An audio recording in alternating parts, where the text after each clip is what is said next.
Welcome back to season 4 of Two Girls with Grief. Sorry we've been on a bit of a hiatus, but we are back. This season is a little bit of a different format with shorter episodes and no guest. This season is focused on grief hot takes. To be clear, this isn't meant to cause division within grief spaces, but to open discussion of the hot takes we believe people are allowed to have about their own grief and share our opinions based on our own experiences on what we feel about them. Our goal is to normalize these conversations on grief, and sometimes it's focusing on the things people don't always agree on, because at the end of the day, we want grief conversations to be the loudest from the grief community, whether they agree on it or not, and not from people telling us on how we should feel about our grief. Everyone grieves differently, and we think that will be represented in these episodes. So let's begin. Okay, first one. You never get over grief. Hot take? I would say that's true.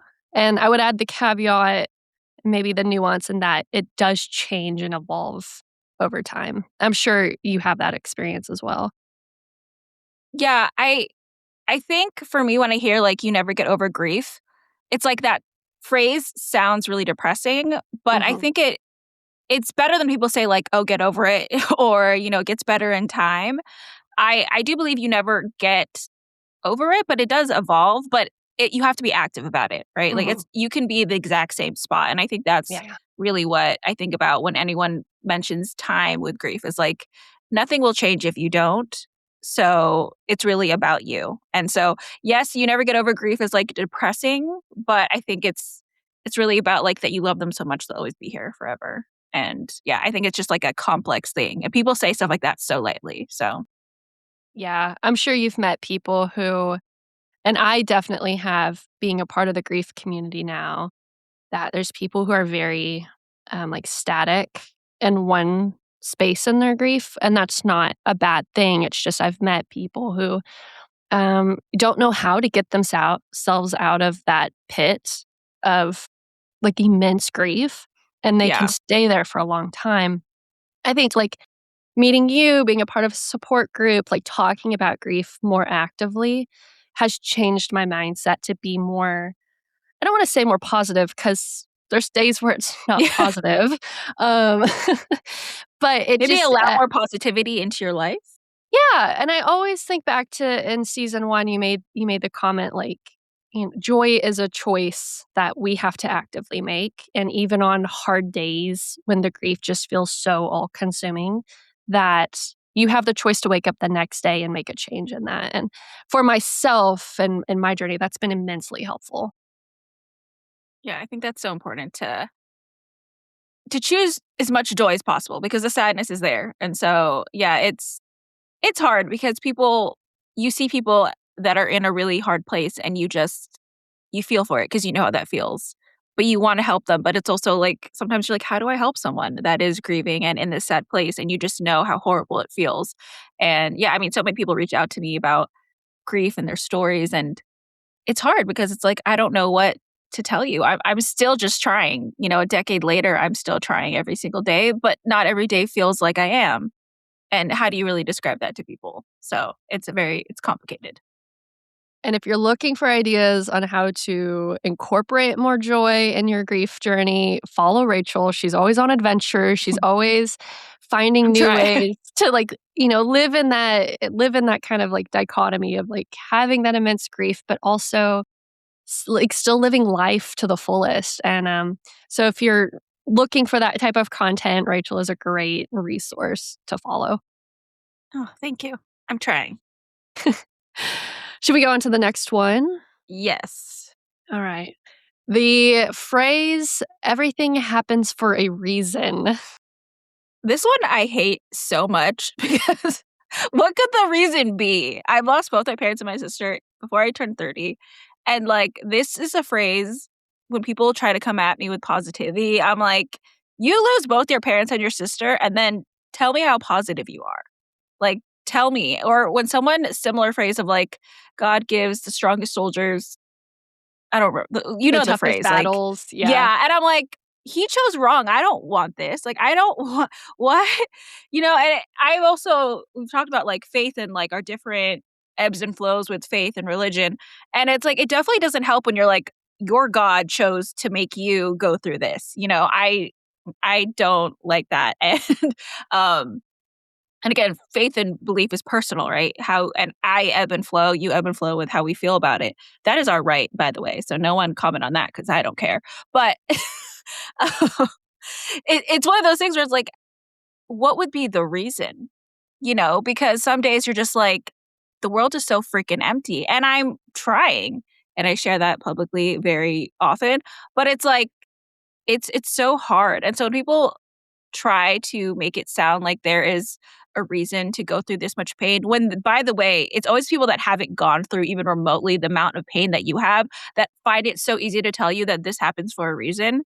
Because, like, you'd go through that and then you tell someone that with your whole chest, like your whole heart. And you would just never want this pain for somebody else. Like, I would never want this pain for people because it's so hard. And so, yeah, when people say that, I'm like, you must not know pain because you would never want to feel how my heart feels. Like a crumpled, like thrown into an incinerator or like a wood chipper. I feel like that's how my heart is. And I'm trying to like pick it up into pieces and be like, okay, how do I feel remotely okay? And yeah, so for me, I hate that phrase. And like people still say that shit to me. And I'm like, how can I be more publicly, openly clear that I don't like that phrase and that stop saying that to people? And I'm not one to be like, don't say this to a griever, but don't say that to a griever. But for most people, I feel like, I don't know. I feel like a lot of situations for people are like, it happens for a reason. I'm like, you know, what is the reason? You don't have the answer. What about you?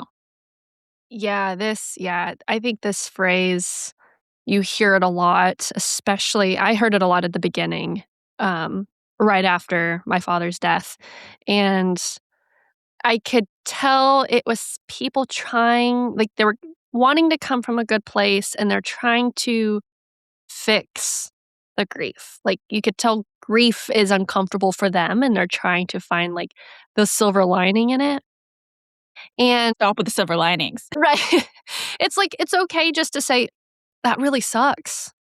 This is horrible. I'm so sorry this happened. This is not something I wish on anybody," you know? And it's okay just to acknowledge the situation is painful.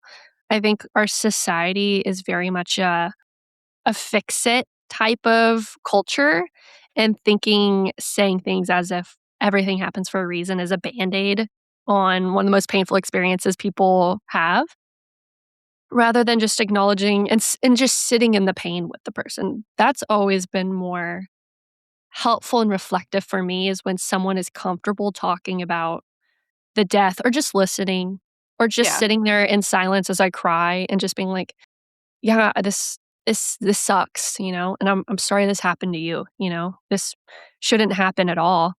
I think everything happens for a reason, as the phrase, also comes with an interesting caveat in that it's very reflective of a good death rather than the really egregious, really violent, really painful type of situations, because there's so many different types of way people die, and some of these situations are the most painful, horrific stories I've ever heard, and I wouldn't wish it upon anybody. And to say everything happens for a reason kind of erases that I don't know, like, the pain the person feels about the death and the loss in the person. And so, yeah, I try not to say that to other grievers.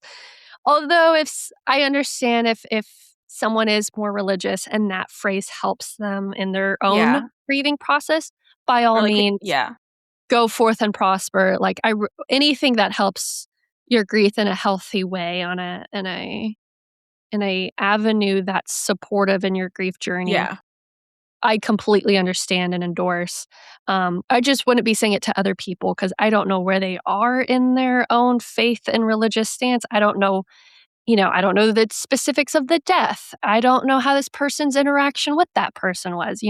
There's so many things to consider, and everything happens for a reason. It's just kind of a blanket statement that doesn't add anything. Yeah. Also, I feel like you have to know how religious somebody is to know that that's helpful. Mhm. Because my mom was super religious, so her saying like, "Oh, it was God's timing when my sister passed," and all these things, it was helpful to her at the Mhm. time. It made her Yeah. feel some type of peace. For me, I'm like, "What?" Like, swear, it wasn't helpful to me. Even being someone that was I don't even know where I fall on the religious scale right now, but I definitely was more, I feel like, then, I prayed so much and then everyone died. It affects how you feel. But it I definitely was it was hard for me to see like, okay, that's what you're saying when that doesn't well, how can you say that?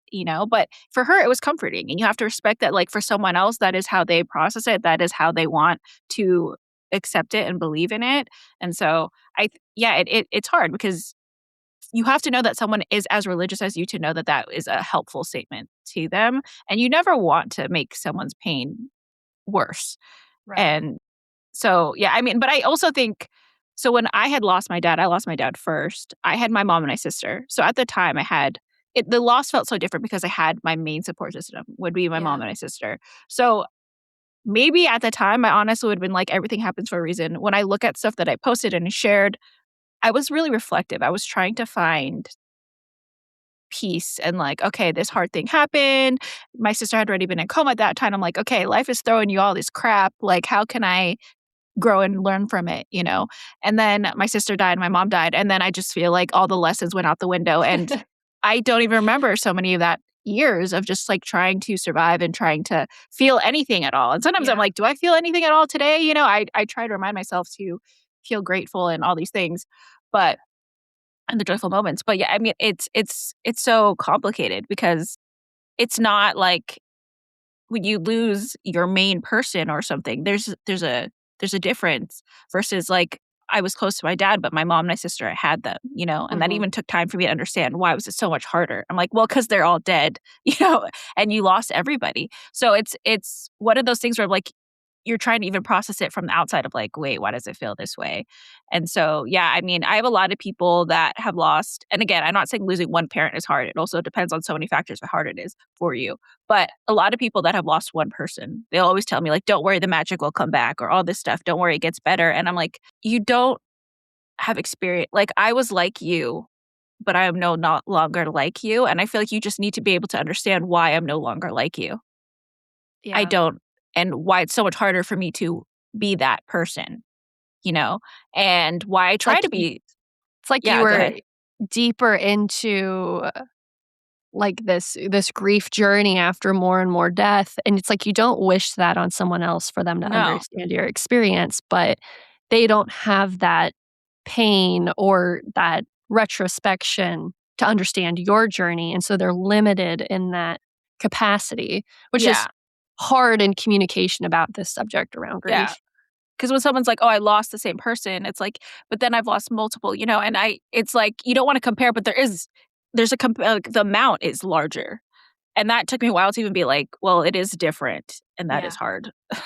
But, yeah, so I think when people say stuff like that, it's hard because it's so complex. So when anyone says anything to anyone about grief, it's so much more complex, and you don't know how someone's situation is. Now I don't really take too much offense when people say stuff. I just try to nicely point out, like, I was like you and I'm no longer, and I hope you understand why, and why that's Yeah. not necessarily helpful for you to just say that to me. Yeah. And with everything happens for a reason, especially if you hear it a lot after the death of someone you cared for, you're probably in a very angry stage and Yeah, that's an emotion like one you're allowed to have. You're allowed to be angry about death or grief or the person and what they went through, like whatever the reason, that's an allowable feeling. And kinda like what you were saying, like your mom was trying to find meaning and peace in her loss, but you lost the same person and you were still like you were allowed to be angry even though she wasn't maybe in that same space as you. And I think people assume that if you're angry about it, you must be in a bad place, but that's an emotion one must process in this, and who knows how long that will take, but it's a necessary part of all of this. As a human, you are allowed to be angry, and to put the Band-Aid of everything happens for a reason over it just kind of mitigates that and yeah, downplays it and makes it seem I don't know, not as powerful of the experience of the person. Any last thoughts on everything happens for a reason? If you've said it in the past, it's okay. Forgive yourself and move on. Just know that maybe it doesn't land well for everybody and, get to know the person better before putting on these platitudes. I think that's honestly the best way. Ask questions about the person and their grief journey and the person they lost and get to know them more intimately rather than just trying to blanket statements, put a band aid on their grief. It Yeah, won't work. because you're not gonna fix it. You're not going to fix it. There's no fix. So the next hot take is using other people's death as a way to go viral on social media. So recently there was a girl that posted going into her neighbor that passed away. She went into her apartment. I think she had taken something and she took photos. But also people like filming at funerals and hospitals, etc. What are our thoughts on that? Yeah, well, we live in quite the surveillance state now, so Yeah. I found this an interesting topic in some people's disregard to record anything in their experience without the acknowledgement of other people, especially people's funerals. I Uh-huh. think about where I was, at my dad's funeral, and I was a mess. I don't remember much of the day. I was just constantly crying, and I can't imagine if somebody had recorded that experience that was very personal to me without my knowledge and then posted it for the world to watch. Yeah. I think it would have just taken away something very close and sincere to me of, like, I'm having to put my father to rest. And for many people, I would say this is not like a marginalized experience. This is a lot of people who've experienced grief and death, that the way we, honor our loved ones when they die is a very personal and private experience. And for a lot of people who are doing it for the first time, you don't know what you're going through either. It's kinda like you're having to learn as you go. Um, and I think when it comes to other people's death, the experiences around their death, like, we need to just have a little bit more cognition that there's real people with real intense feelings happening, and they deserve that privacy. If the person it's happening to, like, you've been so open about your journey, and by all means, that's your right, and I do really believe that a lot of people have been helped in us sharing our experiences. I would hate if somebody was talking about my experience and my Yeah. father on behalf of me, Making and assumptions, all these things. Yeah. exactly. I think it's just kinda it lacks a common sense, it lacks a courtesy and civility between people, but what about you? Yeah. One, don't. I don't think you should ever try to post someone else's story, right? Like Right. that. And people are desensitized about you see death all the time, all these different things, all these crazy things. And it's crazy how like you see comments and people are just treating other humans' deaths as like nothing or just like something to capitalize on or like I'm going to post it first and get this or I'm going to break this story. And that to me is really disgusting because it's like it's someone's life and it's someone's pain and it's someone's everything, that's someone's person. You sharing your own story is totally different. I started sharing years and years later, and there's a lot of people that share it in the moment. People share their experiences in the moment. And I'm always more like, obviously do your thing, but I'm more worried for the people that share it right away. And not because they shouldn't, it's their grief, their story. Just because when I think about how I was early on, I was so confused about how I felt. And everything that people said, I absorbed. I'm like, oh, maybe I shouldn't be this sad. Maybe I should get over it. Maybe I shouldn't cry. Maybe this is wrong or whatever. And I didn't have time to like actually figure out what the heck I even felt for myself. And so when people share their own story in real time, I just hope that you take time to figure that out and not listen to outside noise because people have so many stupid opinions that it's crazy. Like, who cares what they think about your own grief and your own experience? People are so entitled about that.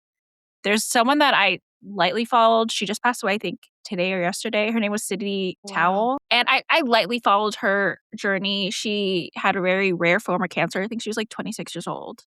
And it's hard for me to follow a lot of those things, right? Just because there's only so much, my mom passed away from cancer. I kind of block how much I take in of other people's stories with those type of things. And she passed away, but her brother was posting, kind of giving updates because she had stopped updating. She was getting really bad. And people's comments are like, he's not doing enough. He needs to update us. Like, he's doing a bad job. And they got mad because he was like, stop asking for updates, stop commenting on her appearance, stop all this stuff. I will share when we want to share. And people were like, well, if you share anything, you let us into this journey. So actually we deserve answers. And that is the type of entitlement and worry that I have when people share their stories when it's happening, because I'm sure the people that will mourn her, but you will not feel even an ounce of the pain that her actual family and best friends and all this stuff are feeling. So for you to go into a situation and be demanding her brother who's actively losing his sister and then lost his sister for details, for updates, and feel like you are entitled because they shared any ounce of their story, to me Yeah. is so disgusting because they're going through it. He's going to be mourning his sister for the rest of his life. You will mourn her for who knows how long. Some people, a week.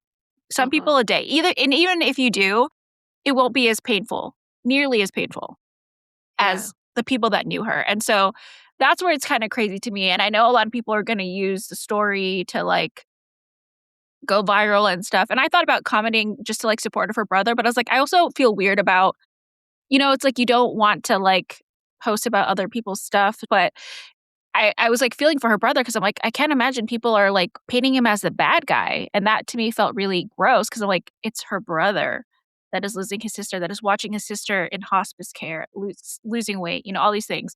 So it is a weird thing because I do think she inspired so many people and so many people are touched by her story. But then the amount of like just disgusting behavior while she's actually like actively passing away and passed away is crazy. And the demands on the family. And I'm like, they're actively going through it while trying to balance like we want to respect she had a community. But that's hard because it's like, who cares about Yeah. the community at this point, when she's passed away, you're trying to deal with their feelings. So Yeah. yeah, it's a weird thing because a lot of people use things as like clickbait and stuff like that.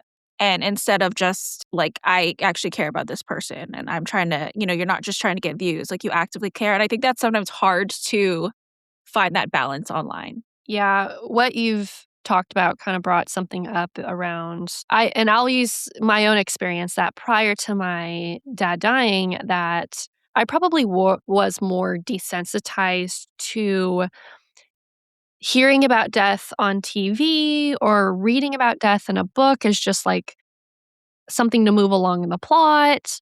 Um, Death was just like, oh, like it's there and it happens, but I don't know if I had like as much honor around it. And then my dad dies and then I realized through a very difficult, experience that I had a lot of introspection, a lot of reflection, and my views around death has changed a lot. I now hear about people I don't even know dying, and I'm like, wow, someone is having the worst day of their life right now because they're having to grieve somebody they loved dearly, and this is just day one. Welcome to the rest of your life. And, and for me, it's been 6 years, and I still remember that very first day. And so I now have a lot more, I don't know, like sensitivity around it. It affects me a lot deeper and harder when I hear about the loss of other people because I'm like, somebody is not here anymore. Their impact is going to affect a great amount of people who now have to be in this journey and it's going to suck. And I feel for that, because I'm in it as well. Yeah. And you can tell who hasn't have that death experience or grief experience because they don't have that sensitivity to Yeah. it, I guess. That's also why I block out a lot of that. Like I won't like comment or like post about it or even absorb it. Like I try to just keep it out of my mind because it's like you do know how much that pain is. And I always say like you do need to limit the amount of pain that you take on and things that you take on. And people are always like, you need to care about all this. I'm like, you need to care about being a good person and being good to your people and you can't take on everything. And that's why I think also everyone's depressed because they feel like they need to take on everyone's pain. But in the world of the news and social media, that's the whole freaking world. And you can't do that. Every time you turn on the news, there's some type of disaster, there's just always something. And so, yeah, I always try to limit that because it is our brains. And if we can't function, what is the point? Because we're so sad. So yeah, it's hard. There's so many things. Any other Yeah. last comments on this? Oh, sorry, go ahead. No, but to that point, and I think this might be a great little tidbit, and I think we've mentioned a lot of these on our previous seasons, but having a list of ways to, like, have that self-care when you come across these So we got instances. like glimmer list. Yeah, a Whatever? glimmer Yeah. list, if you need to step outside and just be like, "I'm a person here existing and doing my best," you can do that. Yeah. If you need to journal it out, if you need to have a cry sesh for an hour and just get it out of your system, whatever you need, if you need to take a shower, right? Yeah. Um, Sometimes we forget our little strategies on how to help us Yeah. with our grief and coping, and so if it's a list on your phone that you can access instantly and be like, I'm having a moment and this is bad and I can feel myself spiraling, you can refer back to that and be like, okay, which one can I handle right now? Which one can I Yeah. do? And that at least can help your brain, Yeah. kind of protect your brain in that moment. What I also do for a list is not I probably should do more glimmer lists, but I I try to this month I'm really trying to stick to it. But I put in my phone like every single day like what good thing happens. So even I if like I love went to a that. workout class or like I got invited to this event or like today I got invited to be on Olipop's gifting list and I was like I don't really know what that means, but I freaking love Olipop, so that is a win. And so I put that on my list. And so it's so that sometimes when you're like, oh, this week or this day sucks, you're like, no, something good happened. I hung out with friends. I did something positive, right? So for me, that is what I'm trying to like stick to really this month. I've been good. It's only August 6th, but just to like keep the positive thoughts. I'm like, oh no, this good thing happened. Or even like yesterday, I went to a really hard workout class and I was going to pass out, but I worked out and I made it and I was, proud. So just like any little thing I can reflect on and be like, that was a positive thing for myself, taking care of myself, going to workout. Yeah. So yeah, sometimes I think it's easier, especially when you're sad you're going through it to think of all the negative things that happened. But Yeah. we need to remind ourselves of the positive moments that we might not even take the moment to process as a positive at the time, but like just putting it in my phone, I'm like, oh, okay, that was a good thing. I'm proud of myself for that. Yeah. Gratitude, I wouldn't say it's like the medicine or remedy to grief, but man, it's a powerful component when it Yeah. comes to grief. And You need the balance. yeah, the balance, absolutely. And just have something to be like, yeah, this situation sucks, Yeah. but I have one thing I am grateful for. And even if it's one thing, that's one thing. Yeah. Should we Exactly. go on to the next? Yes, I'm ready. This one will be exciting. Do you have any updates on So, this? this hot take is, should you date someone who has experienced grief? So for me, this is a longer answer. Although I realize we said shorter episode, but we just like to yap. So you know what? It's going to be as long as it's going to be. um, so when I first had lost people and multiple people, I think my mindset and what a lot of people kind of shared to me is like the only way you're going to get over this is if you start your own family because your family is gone. So if you start your own family and have kids, you're going to be complete and you're going to find the love again. And so that was my mindset of like, okay, I need to find a man that I want to have kids with and I want to have a family and I'm going to be cured. Like that's the only cure for this crap. But when I was dating, it was really just like I had so much love missing in my life, also just like heartbroken. Definitely wasn't looking for any qualities that made sense for me. It definitely wasn't even a good headspace, mental space to be dating, period. I should not have bothered. And so that was definitely a thing where I'm like, I wasn't even thinking. So I caring if they had experienced grief? No, I wasn't. I don't think. Yeah, Sorry, she love had my her life cat right here. her cat just appeared in frame.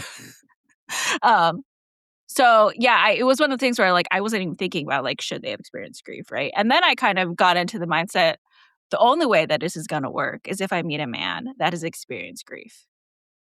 And so I was like, okay. And then that's where I was like, contemplating dipping my toes in like that.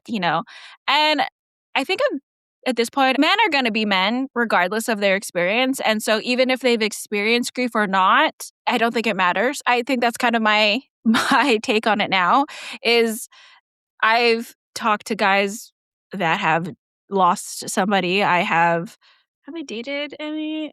I think I have. And they're going to be men. They're going to be that's their top quality is that they are a man.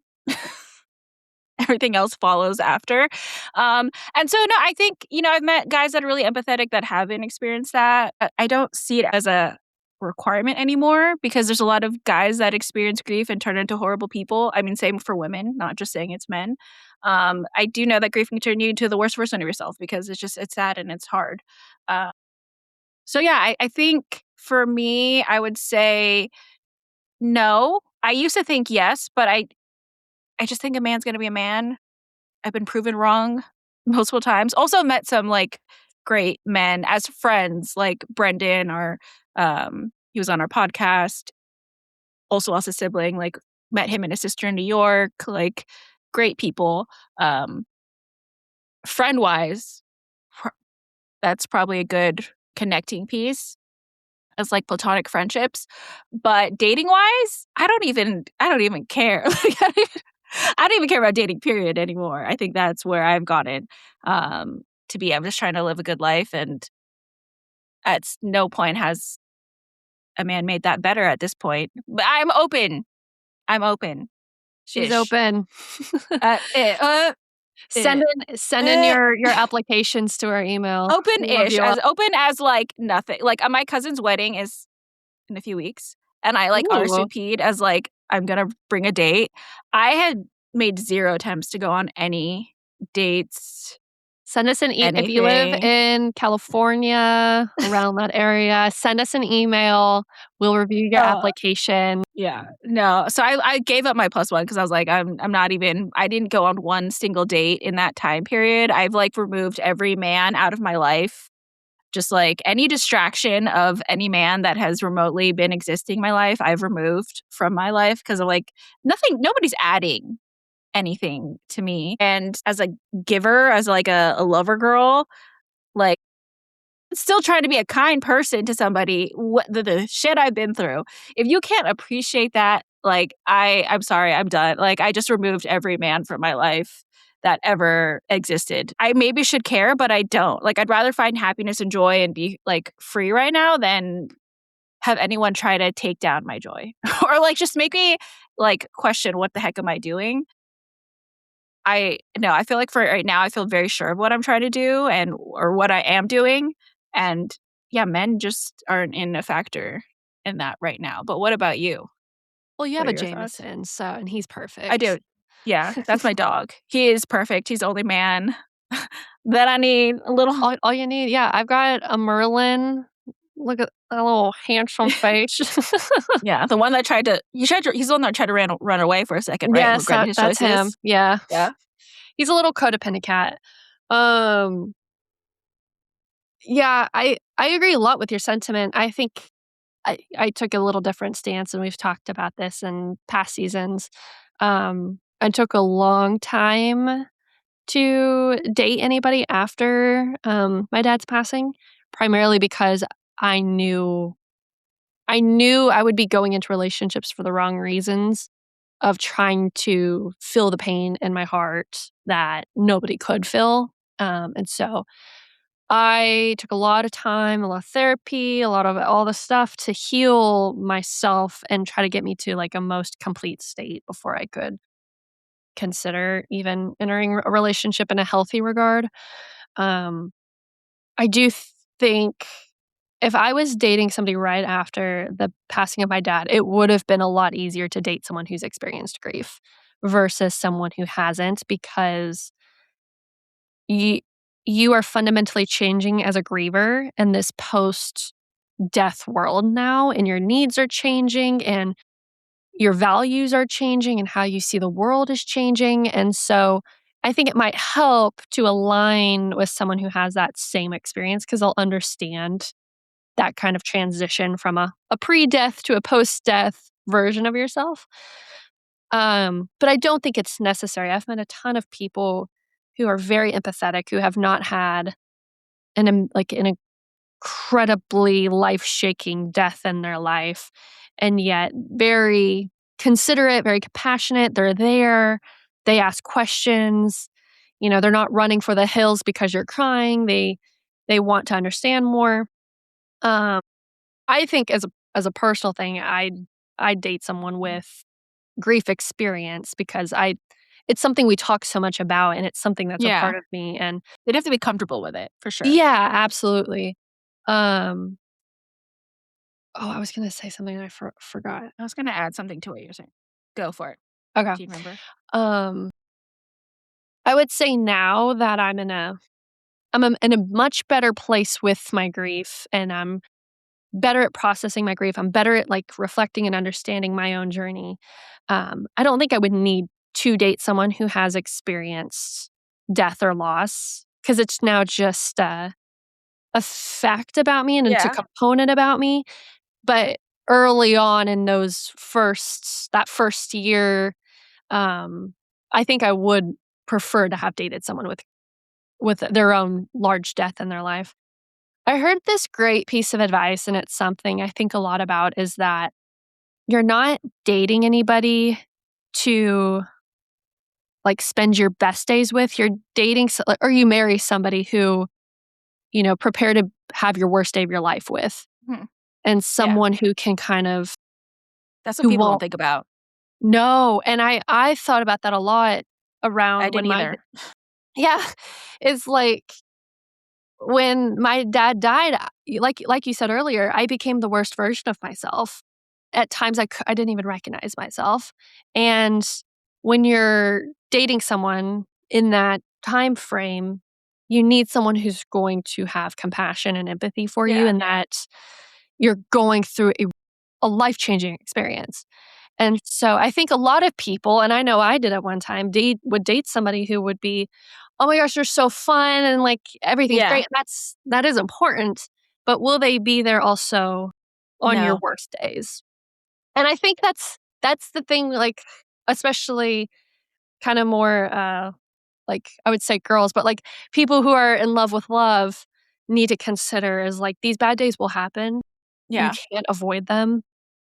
You need to have a partner with you who is gonna stand next to you and help you and not run away from who you're Yeah. becoming, this experience you're having, because you're gonna be confused and they're gonna have to, like, wade the waters with you, Yeah. and having a solid partner who is, like, focused on being supportive is what the goal should be.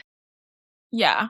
And also, I think with a risk with dating after loss or, like, dating someone with a loss or without lo is, like, the trauma bond of, like, either you relate and I think it could be and I feel like I've been in both situations where, like, I attached myself to someone because I whether or not they experience grief, just, like, feeling like there's a comfort there, but then Yeah. also being someone that can provide comfort to someone else that has experienced grief and realizing, like, I don't like this either. Like, I don't want to be the temporary, like, relief for somebody when, I don't want that either.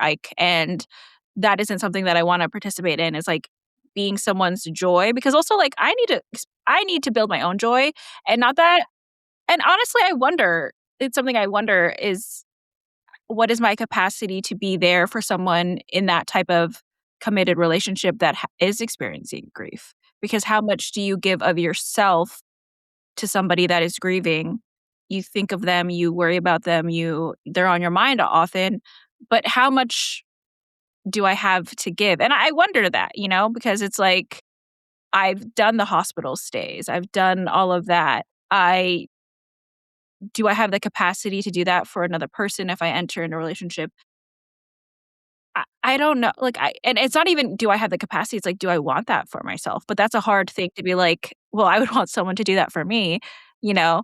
Um, so yeah, it's something that I question because I'm like, do I even want and that sounds selfish, but at the same time, like, I've been through some shit, so I don't know, but it to be that for somebody because it's like you also do that for your friends, right?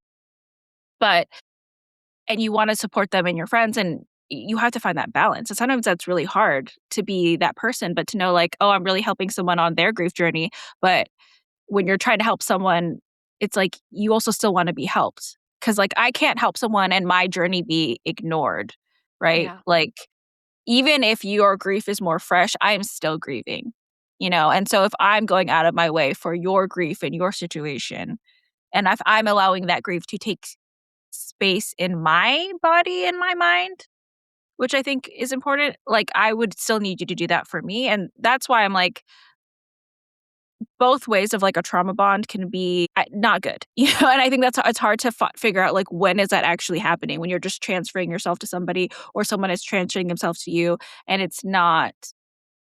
I don't think it's healthy, you know. I don't think that's necessarily like a healthy relationship you're building with Mhm. somebody. But it's not easy to identify that, and I think taking space to me, like I was so sad, like I need someone that experienced grief, and now I'm like, no, I need someone that we can share in each other's things, but also push each other to be happy, but know that it's a hard thing to do, but we're trying. So, yeah, I think that's like the new balance and perspective I have. But yeah, I mean, figuring out the balance of that and like you not transferring your stuff or them is hard because you still want to be a functioning, caring person. I don't want to be someone that doesn't care about people. I don't want to be someone that doesn't check up on people. I don't want to be someone that can't be there for people. And sometimes I do still struggle with that because it's hard. And I think with male relationships in general, I feel like sometimes you focus like, I need to be the one supporting. I think part of that is my dad had depression. And so when I see it, I've dealt with that with like men when like other side, I'm like, I need to help you. But I'm like, Yeah. no, back up. You need to help yourself. And you can find a healthy relationship of helping somebody. And sometimes it's just like you need to remove yourself from the situation because it's like, this isn't serving me. This isn't helpful. And sometimes you just need to walk away, which kind of leads into our next topic. Hot take. It's okay to cut people off that aren't there for you during your grief. Thoughts? Yeah, this is a complicated one, and I would say the answer lies in the middle. It really comes down to the person who is in your life. Um, I've known some people who are very uncomfortable around the concept of death and grief, but they may be a good friend in other regards. Um, I've had other people where they just are harmful to my journey, and I had to do that. I had to kinda make that hard choice and be like, "You know what?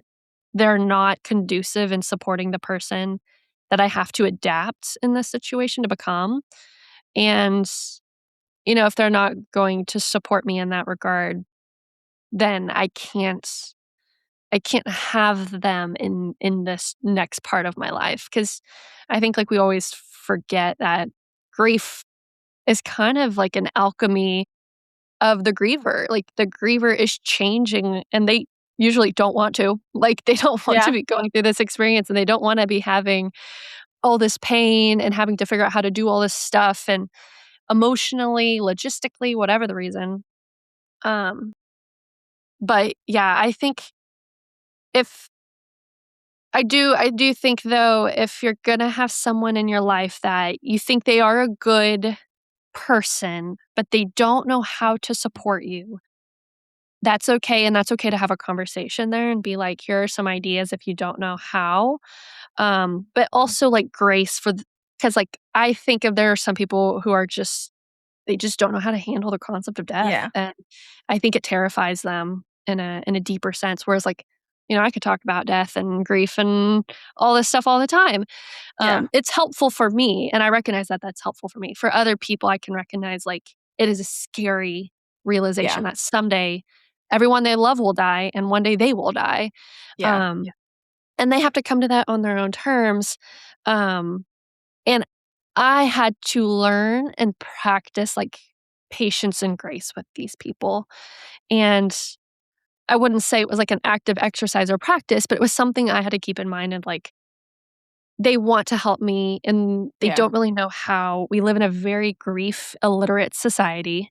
That's just to be true. Like, the grief community is great. I think that's fabulous that social media has been a positive in that regard.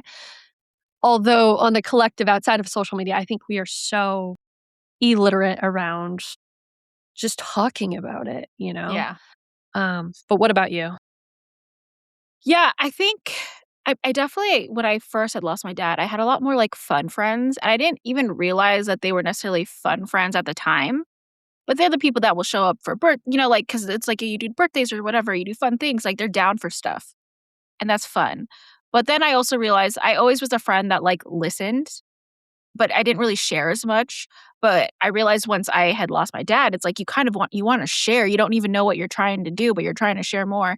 And when that's not, like, receptive, when that's not, like or they're not receptive to it, it's like, "Oh, you didn't show up. Oh, you're proving to me that you don't even wanna touch this topic." And so I think even for me with fun friends, I was always a listener. So, like, fun friend in what they provided to me, but I was also the cheerer up, trying to cheerlead you and all these things. And I had a lot of friendship changes of that. And I also, for me, for a long time, I didn't ever mention anything. And people are like, "Oh, are you okay?" I'm like, "I'm okay." Because I never wanted to be or sad. I never wanted to be that person that's like, "This is hard." And I realized, like, what the hell am I doing? Because I think that's what I've talked about before. Like, I didn't recognize myself in the mirror because I'm like, I'm not even admitting to myself how I feel. I'm not admitting to anyone Yeah. else how I feel. I don't know how I feel because I'm just trying to go on this wave of like, it's okay that I lost these people.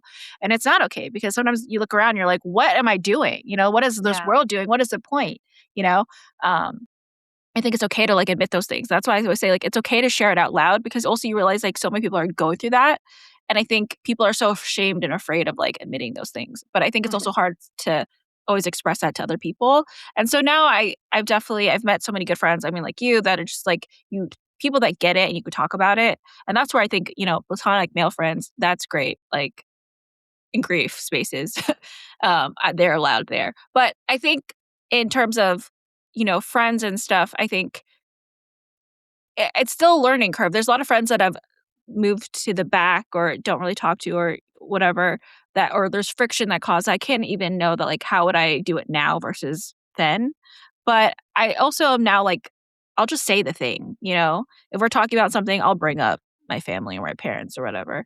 They don't always get it, but I think it's also just making it a lot more comfortable for me because I'm like, I'm not pretending that this is an issue. I'm not pretending that I'm not thinking about it. If we're talking about sisters, I'm thinking about my sister. If we're talking about your parents, I'm thinking about my parents.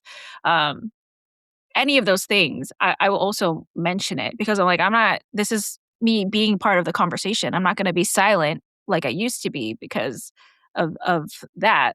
So, and seeing like friends showing up more, I think they're also realizing how hard it was and is for me because I've been so open and I've had some better conversations about it.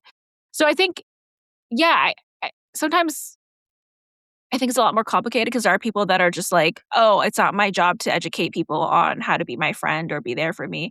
And the reality is like, it's really hard to understand how hard it is unless you've experienced it. It's really hard to sometimes have empathy for it when you see it's on TV or movies or whatever, and you see someone grieving and then they're like over it, or it's like it's really hard, but then they're done. And I think it's really hard for people to understand it. So I don't think it's so black and white. I definitely think if someone's actively being mean to you, making you feel bad, making you feel shame for it, that's different. That's people that are trying to like shame you or actively trying to make you hurt more, whether they think they are or not.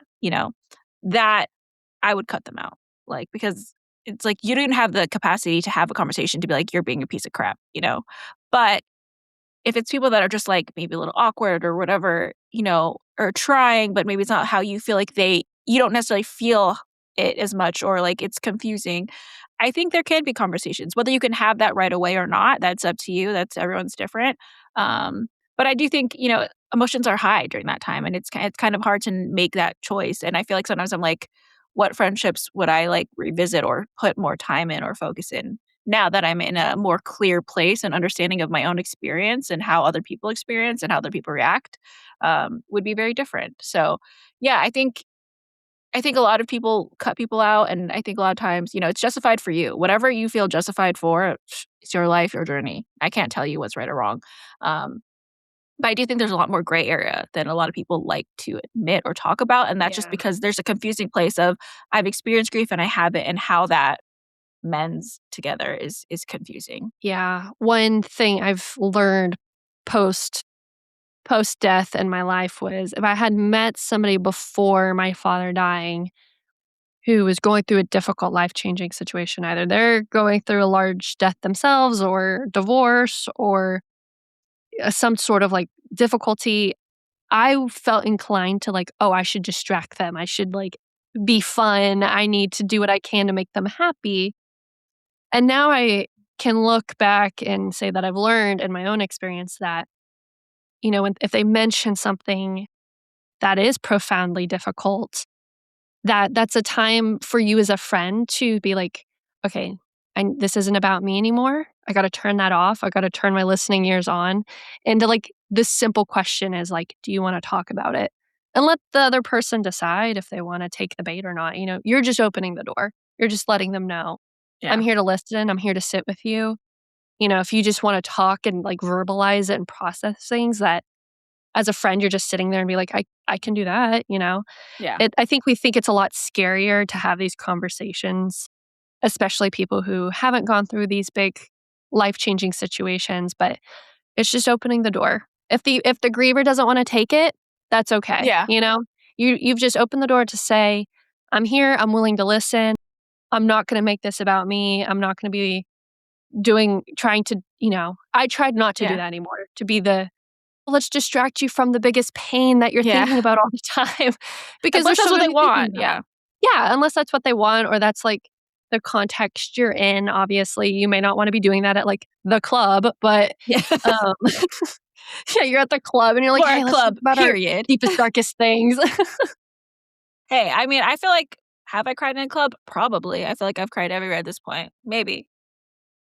I Crying love in the that. I club. love it. It'd be a great album name, like, "Crying at the Club." Yeah. Is that a song? I I don't mean, know, I've but probably Dua done it. Lipa would make a Yeah. banging song about that. True. True. Yeah. I mean, yeah, I think it's just a complicated thing. And I do think though that people are having, especially now, conflict. People see conflict as like, we're done.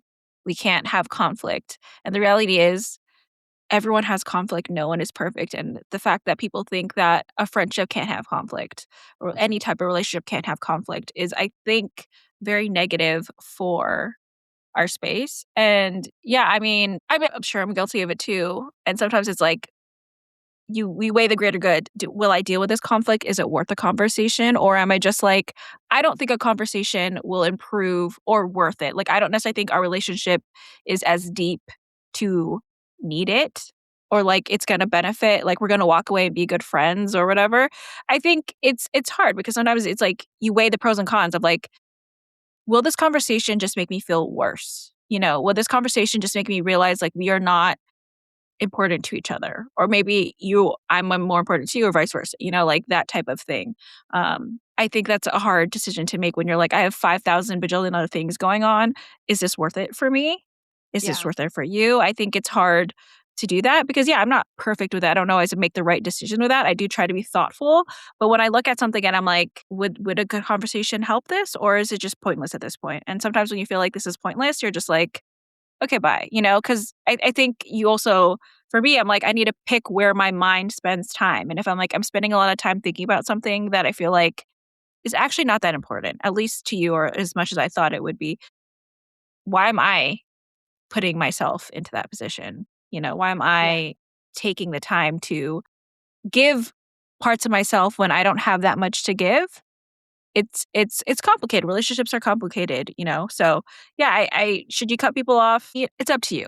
I've done it before. I've done it. Yeah, I mean, I've done it this year. I can just walk away and feel like I'm at peace. It's just ever evolving.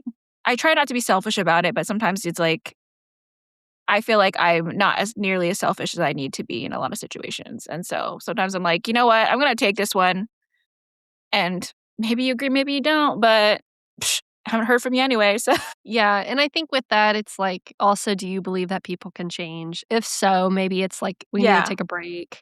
We'll revisit this later yeah, on. Or if you don't think people change, you're like, "Okay, then, yeah. you've done your piece and you can move on." So, it's Yeah, kind of and like a self-evaluation. if someone wants to contact you, there's a billion ways to contact somebody, especially in the age of the internet. So, like, if you're trying to connect to someone, you could.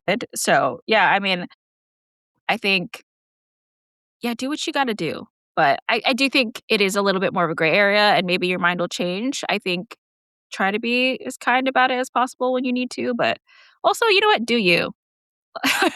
Life is short. Whatever feels good to you, do it. But I do always say, like, try to be kind about it. And if you just disappear, you disappear. I don't know. I've Yeah. done like I said, I'm guilty of it. I've done it this year. I'm not perfect, but yeah, I mean, I think I have realized, like, there's times I just need to be more selfish. Like, I need to be more selfish of, like, if I'm not receiving the care that I feel like I'm giving to people, I'm gonna not give it. So but also sometimes I'll be like, "Well, I'm not giving enough," and I think that's definitely also something I check on. I'm like, "Oh, I'm not doing enough." But, yeah, being reflective of who you are as people. So do you, whatever you want. I don't know.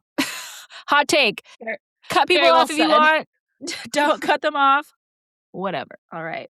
Do you have any other comments on this? Nope, I think we covered it. Yeah, I think we were pretty in depth on that one. Okay, so that is it for our hot takes for today. Stay tuned for our next episode. Feel free to submit your own hot takes for us to discuss by emailing twogirlswithgrief@gmail.com or sending us a DM on Instagram or TikTok at twogirlswithgriefpod. And as a reminder, we are not professionals, we're just professional grievers trying to have more open conversations on grief. Yeah, toodles. Bye.